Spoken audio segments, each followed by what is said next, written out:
যারা বলেন মাশরুম একদমই ভালো লাগে না, খেতে ইচ্ছে করে না, তাদের জন্য আজকের রেসিপিটা। পাস্তা আমরা অনেকেই পছন্দ করি, আর এই পাস্তার সাথে যদি মাশরুমটা মিক্স করে রান্না করা হয় তাহলে কিন্তু অসম্ভব মজা হয়। আজকে মাশরুম দিয়ে পাস্তা রান্না করেছিলাম, অসম্ভব মজা হয়েছিল খেতে। বাচ্চারা যে মাশরুম দিয়েছি বলতেই পারে না, অনায়াসে খেয়ে নিয়েছে মাশাআল্লাহ। প্রথমে ফ্রাই প্যানে আমি পানি বসিয়ে দিলাম, আর পানিটা যখন বলক চলে এসেছে তখন পাস্তাগুলো দিয়ে দিলাম, আর পাস্তাগুলো দেওয়ার পর একটু নেড়ে চেড়ে দিচ্ছি। তারপর সামান্য একটু অয়েল ব্যবহার করছি।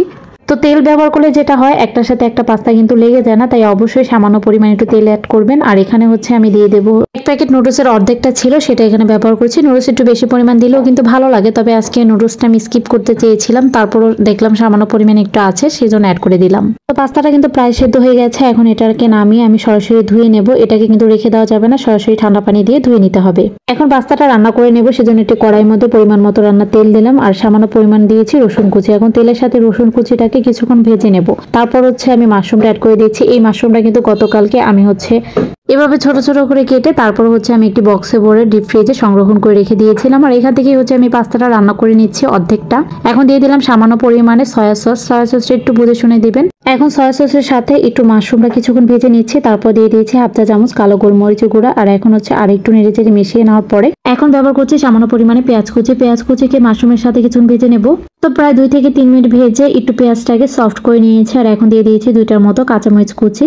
এখন হচ্ছে আরো 2-1 মিনিটের মতো রান্না করে নেওয়ার পরে এক সাইড করে এই মাশরুমটা রেখে দিচ্ছি। তারপর একটি ডিম ভেঙে দিচ্ছি। আপনারা চাইলে কিন্তু এখানে চিকেনও দিতে পারেন, তবে আজকে আর আমি চিকেন দিইনি, শুধুমাত্র একটি ডিম দিয়ে পাস্তাটা রান্না করে নিয়েছিলাম, আর মাশরুমও ছিল। ডিম দেওয়ার পরে তারপর হচ্ছে আমি সামান্য একটু কুসুমটা ভেঙে দিয়েছি। আর কিছু কিন্তু ভাঙবো না, এটা যখন হার্ড হয়ে যাবে ডিমটা তখন কিন্তু ভেঙে নেবেন, তাহলে কিন্তু ভালো লাগে। আর তা না হলে কিন্তু সবকিছুর সাথে ডিমটা মিক্সড হয়ে যায়।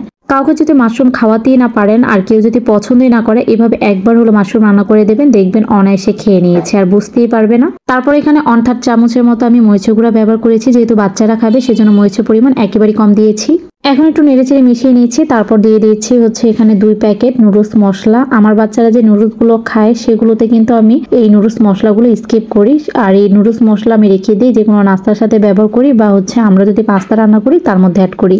বাচ্চাদের নুডলস রান্নাতে নুডলস মশলাটা স্কিপ করাই ভালো, তবে আজকে আমি পাস্তাটা যে রান্না করেছি এটা কিন্তু বাচ্চারাও খেয়েছিল, যেহেতু আমরা খাবো সেজন্য না দিয়ে উপায় নেই। তারপর হচ্ছে প্রায় 2 টেবিল চামচের মতো এখানে টমেটো সস ব্যবহার করেছি, তবে আপনারা চাইলে কেচাপটাও ব্যবহার করতে পারেন। এই তো রান্নাটা ডান। এখন বাচ্চাদের জন্য কিছুটা তুলে রাখবো। আর দেখতেই পাচ্ছেন কতটা লোভনীয় হয়েছিল, অসম্ভব মজা হয়েছিল এই পাস্তা রান্নাটা। সাথে মাশরুম যে দিয়েছি কেউ বুঝতেই পারেনি, বাচ্চারাও কিন্তু অনায়াসে খেয়েছে। যদি বাচ্চাদের মাশরুম না খাওয়াতে পারেন, বা কেউ যদি মাশরুম পছন্দ না করে, তাদেরকে একবার হলো এভাবে রান্না করে দিবেন, দেখবেন অনায়াসে খেয়ে নিয়েছে আর আপনার টেনশনই করতে হবে না। তো আমার জন্য কিন্তু রান্নাটা এখনো ডান হয়নি, কারণ এখানে আমি আরো ঝাল অ্যাড করব। এখানে সামান্য পরিমাণে আমি চিলি ফ্লেক্স ব্যবহার করছি। সামান্য পরিমাণ বলতে প্রায় 1 চা চামচের মতোই কিন্তু ব্যবহার করব। এখন হচ্ছে 2 বাচ্চার জন্য আমি উঠিয়ে রাখছি।